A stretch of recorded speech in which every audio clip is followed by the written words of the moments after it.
តាំងពីថ្ងៃសៅរ៍ម្សិលមិញហ្នឹងគឺខាងឧត្តរនិយមនៅប្រទេសកូរ៉េគឺបាន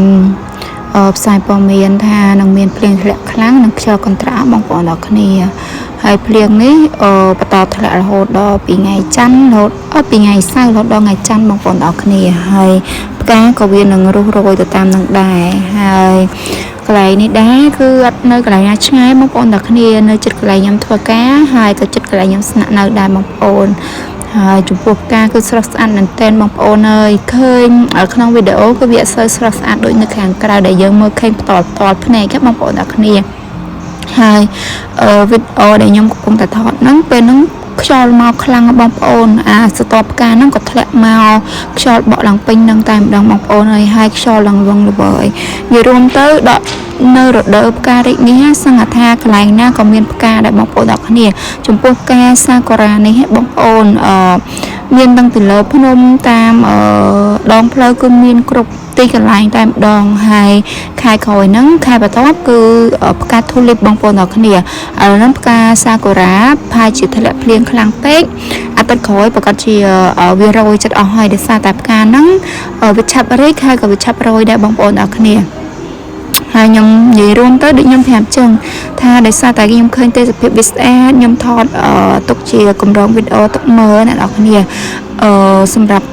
ខ្ញុំមកធ្វើការនៅក្នុងទឹកដីប្រទេសកូរ៉េនេះខ្ញុំមកតាំងពីខែ9មកដល់ឥឡូវហ្នឹងខែ4ជិតពាក់កណ្ដាលខែ4នេះវា7ខែជាងបងប្អូនអរគ្នាហើយបន្ទាប់មកខាងខ្ញុំក៏បានទៅលេងជាមួយនឹងចូលឆ្នាំគេរៀបចំកម្មវិធីចូលឆ្នាំនៅខ្វាំងជូតូយបងប្អូនគ្នានៅតំបន់ខ្វាំងជូតូយប៉ុន្តែនៅខាងខុនជីអាមហើយមានកម្មវិធីលេងសប្បាយដូចជាទាញប្រវត្តិដូចជារាំចង្វាក់ Madison ក៏ដូចជាលោតហក់បាវអីផ្សេងណាហើយសម្រាប់ការទាញប្រត់នេះបងប្អូនអរគ្នាខ្ញុំនេះក៏បានចូលរួមដែរក៏ប៉ុន្តែអវៈចុងក្រោយខ្ញុំខាងក្រុមខ្ញុំចិត្តឈ្នះហើយដោយសារតែមនុស្សច្រើនពេកទាញឡើង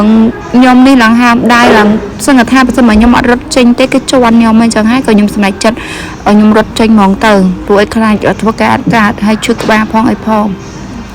ហើយឥឡូវហ្នឹងគឺកំពុងតែរៀបចំហក់បាវបងប្អូនអរគ្នាមានទាំងបងចម្រើនបងមកចម្រើនហ្នឹងហើយពីរអ្នកដៃគូរបស់គាត់ហើយក៏ដូចជាមានបងបុគ្គលល្បីៗច្រើនទៀតដូចបងសុភាវីហើយនិងបងមួយទៀត